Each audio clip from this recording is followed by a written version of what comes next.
তারপরে যুবকদের ওয়াজও করব। উল্টা ছিঁড়ে নিয়ে যাই আমার মহিলার হাতে দিয়ে কয় আজকে ভালোবাসা দিবস। আপনাদের এলাকার ছেলেরা তো করে না, আছে নাকি? তারাও তোমার ভালোবাসা দিবস আজকে দেখতেছে। ভালোবাসা দিবস আজকে দেখাচ্ছি। ভালোবাসা দিবস জায়েজ, সেটা মার সাথে ভালোবাসা।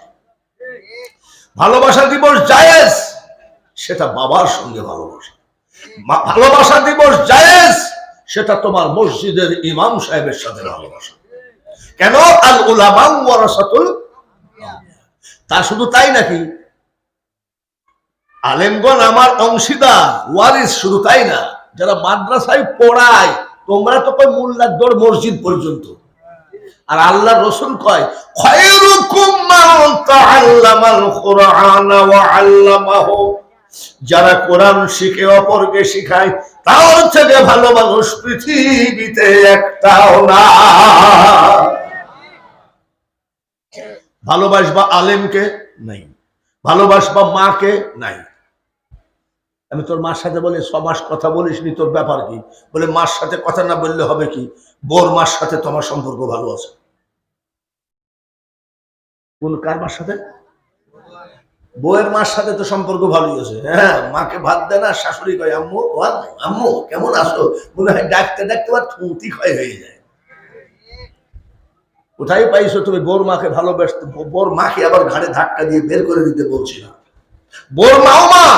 কিন্তু ওয়াকাওয়াবুকা আল্লাহ তা'বুদু ইল্লা ইয়াহু ওয়া বিল ওয়ালিদাইনি ইহসানা, আমার ছাড়া কারোর ইবাদত করবা না, আমার পরে তোমার মা বাপের প্রতি ইহসান করো। যুবকদের ওয়াজ হবে, খাঁটি পীর ভণ্ড পীর দুইটা ওয়াজ হবে। খাঁটি পীর বাংলাদেশে নাই নাকি? ভণ্ড পীর নাই নাকি? ভণ্ড পীর দেখতে গেলে অন্য কোথাও যাওয়া লাগবে না। আপনি আমার বাড়িতে দাওয়াত নেন। লালন শাহ তরিকার কিছু পীর বাইর হয়েছে, পীরের ব্যাগ খুঁজলে পাওয়া যাবে জায়নামাজ, তসবিহ, টুপি। আর ওই সব পীরের ব্যাগ খুঁজলে পাওয়া যায় নারকেলের সুবলা। নারকেলের ব্যাগের মধ্যে আবার এত বড় একটা কি জানি কি গো, কইল কিনা।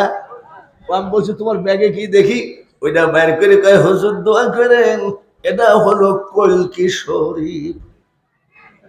কলকি? আমি কোরআন শরীফ, হাদিস শরীফ, মক্কা শরীফ, মদিনা শরীফ, কলকি শরীফ আবার হলো কি করি? বলে হুজুর আমার পীর বাবা মরার সময় আমি সীতানায় বসা ছিলাম, এইটা দিয়ে আমাকে খেলাফতি দিয়ে গেছে, যার জন্য এটাকে আমি কলকি শরীফ বলি। হাই মুসলমান, ঠিক রাখো ঈমান, দিন ইসলাম যেন ডুবে না। ইয়া আইয়ুহাল্লাযীনা আমানু খুলু ফিসসিলমি কাফা, আল্লাহ বলেন পরিপূর্ণভাবে ইসলামের ভিতরে দাখিল হয়ে যাও। গাজার কলকির মধ্যে যায় জীবনটা ধ্বংস করে কবরে যায় না।